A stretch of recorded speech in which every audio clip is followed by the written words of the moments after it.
आज से चैत्र नवरात्रि की शुरुआत हो गई है। आज से चैत्र नवरात्रि का पहला दिन है। नवरात्रि के 9 दिन माँ दुर्गा के 9 रूपों की पूजा की जाती है। नवरात्रि के पहले दिन माँ शैलपुत्री की पूजा होती है।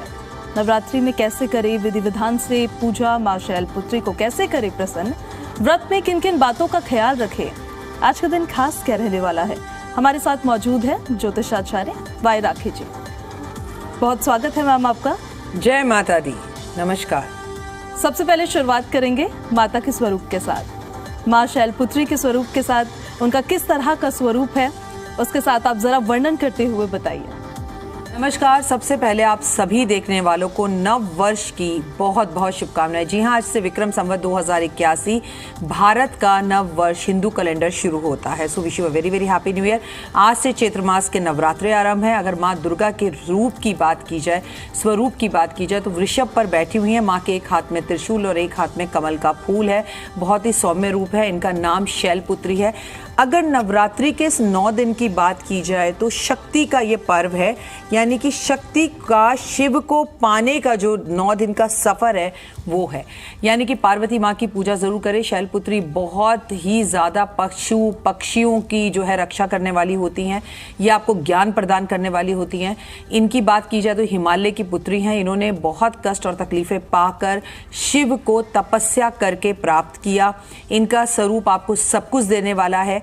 आज माँ आपको ये बताती है कि तप जप से आप जीवन में सब कुछ प्राप्त कर सकते हैं। और माँ एक मंद मुस्कान लेकर वृषभ पर बैठकर आपके कष्टों का निवारण करने आ चुकी है। तो आप सभी को आज के दिन की ढेरों शुभकामनाएं। राकेश जी, माता कृपालु है, दयालु है, ममता का सागर है। उनकी जब पूजा अर्चना आज के दिन करते हैं तो किस तरह का फल मिलता है? देखिए, आज के दिन आप नवरात्रि, मैं आपको बताऊंगी, हमारे यहाँ सुबह भी पूजा होती है, हमारे यहाँ शाम भी पूजा होती है। आज घट स्थापना का दिवस है। लोग अपने घर में कलश स्थापना करते हैं, माँ के जौ बीजते हैं। मैं आपको बता दूं कि जो भी दुर्गा भवानी की पूजा अपने घर में करता है, जो भी कलश अपने घर में स्थापित करता है, उसके दुख तकलीफें दूर हो जाते हैं। अगर आपके घर में सूतक पातक है, पीरियड्स हैं, आप नहीं कर पा रहे पूजा, तो यकीन मानिए वो 5 दिन में भी अगर आप मानसिक जाप करते हैं, भगवान का नाम लेते हैं, अगर भगवान को ध्याते हैं, तो भी आपको 100% इसके रिजल्ट्स मिलेंगे। आपकी हर मनोकामना पूर्ण होती है। ये ना, जब भी नवरात्रे आते हैं, साल में 4 बार आते हैं। 2 गुप्त नवरात्रे आते हैं और 2 नवरात्रे जो हम मनाते हैं। उसमें से जो चैत्र के नवरात्रे हैं, ये मौसम परिवर्तन का समय। आप देख रहे हैं कि सर्दी से एकदम से गर्मी आई है। अगर आप व्रत रखते हैं तो खुद पर संयम कर पाते हैं। आपको जो है कीटाणुओं से बचाव होता है। आपको भोजन कम खाना होता है, फलाहार पर रहना होता है। तो आपके मन की कोई भी इच्छा हो, सिर्फ जगदम्बे, शेरावाली, माता रानी कहकर आज के दिन अगर आप पुकारते हैं तो निश्चित रूप से आपके सारे कार्य सफल होते हैं। कल रात को ग्रहण था, वो भारत में नहीं था, तो अभी आप इस वक्त जब ये कार्यक्रम देख रहे हैं तो घट स्थापना कर सकते हैं। सर्व सिद्धि योग के साथ इस बार ये नवरात्रे आ रहे हैं और बहुत ही अच्छे योग हैं। आप जब भी घट स्थापना करें, कलश स्थापना करें, उसमें चांदी का एक सिक्का जरूर डालें, थोड़े से चावल, थोड़ी सुपारी अर्पण जरूर करें, पानी भरकर रखें, थोड़ा सा गंगा जल जरूर मिलाएं और कलश पे स्वास्तिक भी जरूर बनाएं। जौ जब बीजें तो पूरे पावन और शुद्ध तरीके से बीजें। हालांकि आज मंगलवार है, आज बाल नहीं धोते हैं, लेकिन कहते हैं वार से बड़ा त्योहार, तो आज बाल धोकर माँ की पूजा करें आप।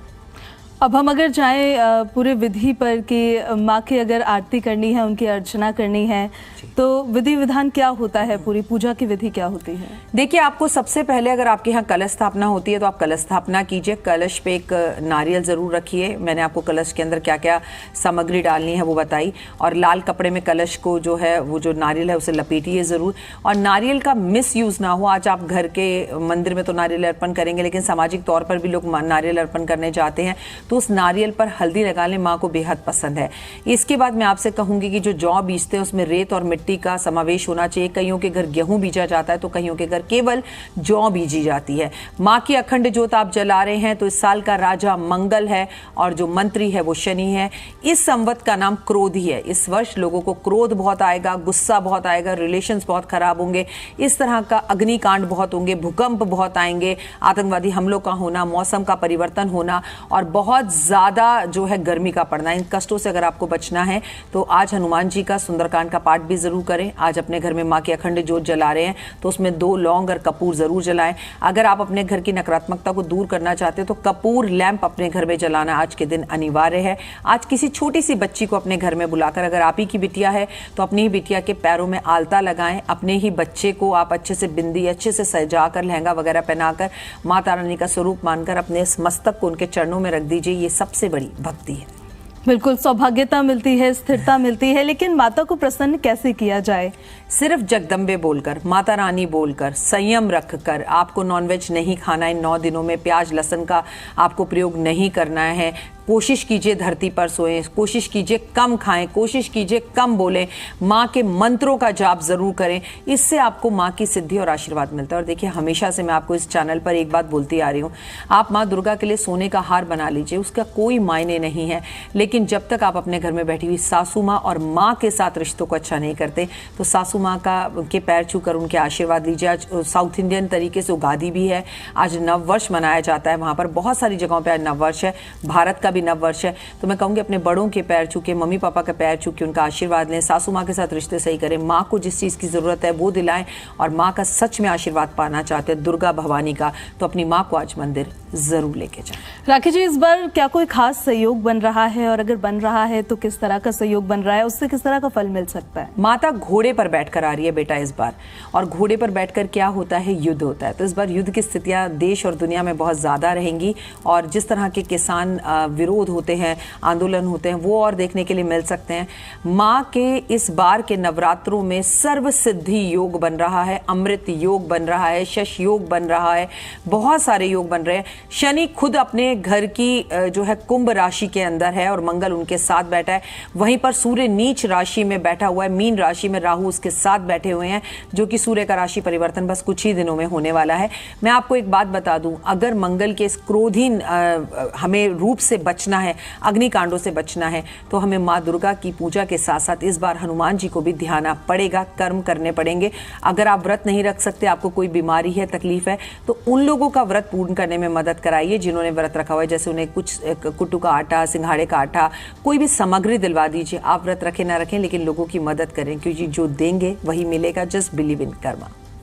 जिस तरह से गर्भवती महिलाओं की अगर बात कर ली जाए, जो दफ्तर जाने वाले लोग होते हैं, उनको किस तरीके से पूजा पाठ करना चाहिए? बेटा, जैसे आप ऑफिस आई हो, अगर मैं आप बात करूं, जो महिलाएं ऑफिस जाती हैं तो पहले 2 नवरात्रे रख लीजिए, आज का नवरात्रा और कल का नवरात्रा। अब आप पहला नवरात्रा रखें, फिर बीच में अन्न खा लें, फिर आखिरी नवरात्रा रखें, तो मुझे लगता है वो लॉजिक नहीं होता है। आप पहले के 2 नवरात्रे रखिए या आखिरी के 2 नवरात्रे रखिए, ज्यादा मत रखिए।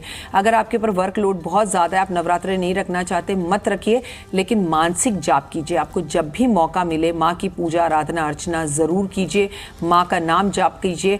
और अगर आप गर्भवती हैं तो कतई ही आपको व्रत नहीं रखना, क्योंकि आप अपनी मर्जी से व्रत रख सकती हैं। जो नन्हा मुन्ना बच्चा या बच्ची आपके गर्भ में है, उसे आप व्रत नहीं रखवा सकते। तो मेरा आपको ये निवेदन है। और बाकी मैं एक एस्ट्रोलॉजर हूँ, वही कीजिए जो आपकी सास कहे। अपनी सास की बातों को, अपने घर की प्रथाओं को फॉलो जरूर कीजिए। क्या कोई खास तरह के उपाय भी राखी जी किए जा सकते हैं घर की सुख शांति को लेकर, जीवन में सुख शांति को लेकर? मेरा बच्चा, अगर आज उपाय नहीं किए तो ओए होए कब करेंगे? बिल्कुल, बहुत बहुत बहुत सारे उपाय किए जा सकते हैं। जैसे आज माँ को कमल का पुष्प अर्पण जरूर करें। मैंने उनके स्वरूप में आपको बताया कि उनके हाथ में आज कमल का पुष्प है। अगर आपको दुश्मन बहुत तंग कर रहे हैं तो माँ को त्रिशूल आज अर्पण कीजिए, उनके हाथ में त्रिशूल है। आज किसी भी बैल को आप कुछ खीरा या पालक या साग जरूर खिलाएं, उसकी सेवा करें, क्योंकि माँ वृषभ पर ही सवार है। आज आप अपने घर के मुख्य दरवाजे पर स्वास्तिक जरूर बनाएं। आज माँ को इत्र जरूर लगाएं। आज शैलपुत्री माँ को याद करें। अगर उनकी तस्वीर आपके पास है तो शैलपुत्री माँ के सामने गाय के घी का दिया जलाएं। और अगर आपके पास उनकी तस्वीर नहीं है तो माँ दुर्गा भवानी के सामने अर्पण करें। आज एक सूखा गोला ले लें, उस गोले को ऊपर से काटें, उसमें ऊपर तक मिश्री भरकर और मिश्री जो है अर्पण करें। मैं आपको बता दूं, आज के दिन माँ को कमल का पुष्प अर्पण किया जाता है, या गुड़हल का पुष्प अर्पण किया जाता है, या लाल पुष्प अर्पण किए जाते हैं। वहीं माँ के भोग की बात की जाए तो आज आप माँ को घी का भोग जरूर लगाएं, या घी से बनी हुई मिठाइयों का भोग जरूर लगाएं। किस रंग के आज कपड़े पहनने चाहिए? देखिए, पूरे नवरात्रे आप जिस मर्जी रंग के कपड़े पहन सकते हैं, लेकिन काले और नीले रंग के कपड़े नहीं पहनने चाहिए। आपको नवरात्रों में लाल रंग के कपड़े, ऑरेंज कलर के कपड़े, ग्रीन कलर के कपड़े, मर्जेंटा कलर के कपड़े, पिंक कलर के कपड़े, येलो कलर के कपड़े ज़्यादा पहनने चाहिए। और वैसे अगर आज की शैलपुत्री की बात की जाए तो माँ को सौम्य कलर सफ़ेद रंग पसंद है, लेकिन हम लोग सफ़ेद रंग को सुहागने बुरा मानते हैं, तो आप सफ़ेद रंग के कपड़े पहनकर उसके ऊपर लाल चुन्नी ले सकते हैं, या ऐसा कोई कपड़ा पहन सकते हैं जिसमें व्हाइट कलर का थोड़ा सा बॉर्डर लगाओ। It is more than enough. मैं आपसे ये भी जानना चाहती थी कि हमारे देश के लिए ये नवरात्र क्या लेकर आ रहे हैं। विक्रम संवत 2081 हमारे देश के लिए क्या लेके आ रहा है, मैं आपको वो बताती हूँ। जैसे कि मैंने आपसे कहा, माँ घोड़े पर बैठकर आ रही हैं, तो घोड़ा कारक होता है युद्ध का। आपको पता ही होगा, पुराने जमाने में जब भी युद्ध होता था तो वो घोड़ों पर बैठकर ही होता था। तो युद्ध हो सकते हैं, अग्निकांड हो सकते हैं, अग्नि की बहुत घटनाएं हो सकती हैं, भूकंप का आना, आतंकवादी हमलों का आना, दो देशों का आपस में लड़ना। राजनेताओं के लिए ये जो कल ग्रहण है वो बिल्कुल अच्छा नहीं था। उलट पुलट हो सकती है, सत्ता परिवर्तन हो सकता है, सत्ता में जीत कोई दिख रहा हो, जीता हुआ और किसी की सरकार जाए, ऐसा भी इस वर्ष 2024 में हो सकता है। मैं आपको यह भी बताना चाहूंगी, किसी नेता को लेकर कोई बैड न्यूज़ भी आ सकती हैं, लेकिन राजनीतिक उथल पुथल रहेगी। माँ की एक बहुत अच्छी कहानी, अगर आप कहें तो मैं कहानी भी सुना सकती हूँ। अगर हम राशियों की बात करें, नक्षत्रों की बात करें, तो किस तरह का बदलाव इस बार देखने को मिल रहा है? किस राशि के लिए नवरात्र सबसे ज्यादा शुभ रहने वाले हैं?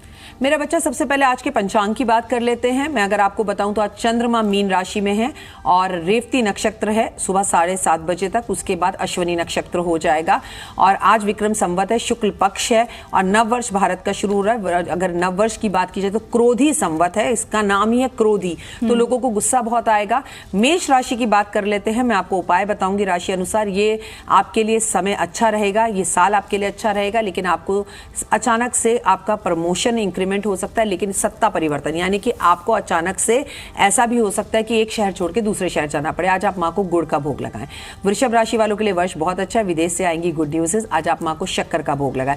मिथुन राशि की बात की जाए तो आपके लिए मैं बता दूं, अगर आप स्टूडेंट हैं तो मिलेगी आपको गुड न्यूज़, आज माँ को इलायची का भोग लगाएं। कर्क राशि की अगर बात की जाए तो कर्क राशि वालों को अपनी माँ की सेहत का ध्यान रखना है। माँ से रिश्ते खराब थे तो अच्छे होने शुरू हो जाएंगे। और आपको किसका भोग लगाना है? माँ को दूध का भोग लगाना है। सिंह राशि की बात की जाए तो शेयर मार्केट में आपके लिए बहुत अच्छा कुछ हो सकता है और आपको कोई गुड न्यूज़ भी मिल सकती है, बड़ा घर या गाड़ी भी आप ले सकते हैं। आपको किस चीज़ का माँ को भोग लगाना है? आपको बेहद ज़्यादा ज़रूरी है गुड़ या गुड़ से बनी हुई मिठाइयों का माँ को भोग लगाएं। कन्या राशि वालों, आपके लिए आज का दिन बहुत अच्छा होगा, ये वर्ष आपके लिए बहुत अच्छा होगा। विवाह नहीं हुआ तो विवाह हो जाएगा। माँ को पिस्ते का भोग लगाएं। अगर हम कन्या के बाद तुला राशि की बात करें तो तुला राशि वालों का विदेश जाने का सपना या PR का सपना पूरा होता हुआ दिख रहा है। दही, मिष्टी दही का माँ को भोग लगाएं। आगे बढ़ते हैं और बात करते हैं वृश्चिक राशि की। आपकी मैरिड लाइफ थोड़ी सी डिस्टर्ब रहेगी, सेहत खराब हो सकती है। इनकस्ट और तकलीफों से बचने के लिए आज माँ को अनार का भोग लगाएं। आगे बढ़ते हैं और धनु राशि की बात करते हैं तो आज बेसन या बेसन से बनी हुई मिठाइयों का भोग माँ को लगाना उत्तम रहेगा। अगर आपकी बात कहूँ तो व्यापार आपका बहुत अच्छा चलेगा। अगर बात करें अगली राशि की, धनु राशि के बाद मकर राशि की, तो मकर राशि वालों कोर्ट कचहरी के केस या पुलिस के चक्कर में आप फंस सकते हैं, लेकिन अगर आपको उन कष्टों से बचना है तो आज माँ को तिल से बनी हुई मिठाइयों का भोग लगाएं।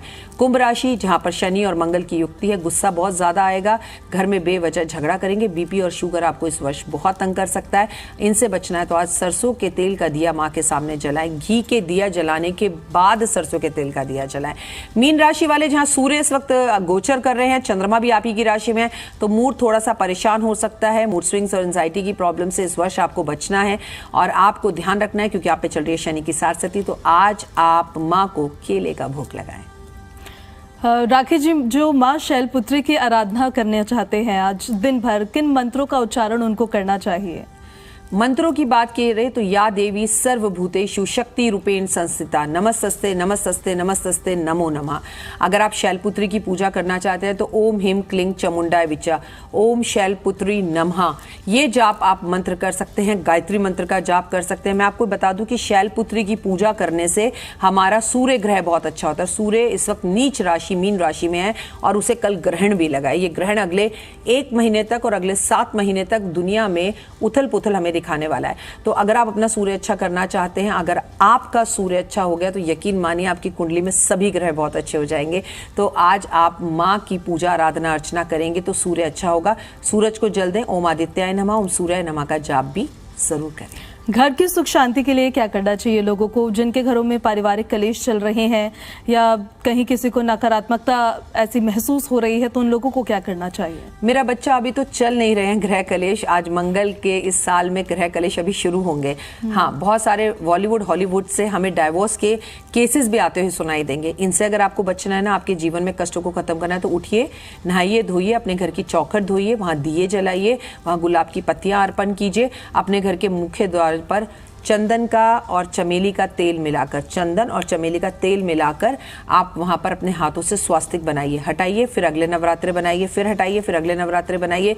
इससे आपको लाभ होगा। और जो चाहते हैं उनके घर से कलेश खत्म हो जाए, माँ को बहुत बहुत बहुत प्रिय है सिंदूर, माँ को सिंदूर अर्पण जरूर करें। आज के दिन राखी जी किन बातों का ध्यान रखना चाहिए, क्या करना चाहिए और सबसे महत्वपूर्ण क्या नहीं करना चाहिए? बच्चा, मैंने शुरू में एक बात बोली थी कि ये नवरात्रि जो होती है, माँ पार्वती की शक्ति का शिव को प्राप्त करने का समय होता है। हम क्या कहते हैं? शिव रात्रि, नवरात्रि। तो शिव और पार्वती की पूजा का जो फल है ना, वो दिन से कई करोड़ गुना ज्यादा रात में होता है। तो आपको क्या करना चाहिए? घर में कलेश ना करें, प्याज ना खाएं, झगड़ा ना करें, आलस ना करें। आज आप नहा ना रहे हो, ऐसा ना करें। माँ पूजा कर रही हो, उन्हें तंग कर रहे हो, ऐसा ना करें। घर में क्रोध करना आज आपके लिए बहुत नुकसानदायक होगा, क्योंकि वर्ष का पहला दिन है। जो आज आप करेंगे वो पूरे वर्ष करेंगे। आप ऐसा ना हो कि आप स्त्री हैं तो आपने मांग नहीं भरी हुई, आपने जेवर नहीं पहने हुए, तो खूब सजिए सवरिए, 16 श्रृंगार करिए, हाथ में चूड़ियां पहनिए, हरे रंग की चूड़ियां पहनिए, माँ का आशीर्वाद प्राप्त कीजिए, पतिदेव के पैर छूकर उनसे आशीर्वाद लीजिए, बच्चे आपके पैर छूकर आशीर्वाद लें। और घर में माँ के भजन ऊंची आवाज में चलाइए। और सारा घर का परिवार आज ढोलक बजाकर एक साथ बैठकर हनुमान चालीसा जरूर पढ़े हुए पढ़कर देखिए, कितनी पॉजिटिव वाइब्रेशंस आएंगी कि आपको मजा ही आ जाने वाला है, आनंद की प्राप्ति। वैसे आपने राशियों के बारे में बताया, लेकिन मैं कन्या राशि के बारे में एक बार फिर से आपसे पूछना चाहूंगी कि नवरात्रों में उन्हें क्या करना चाहिए।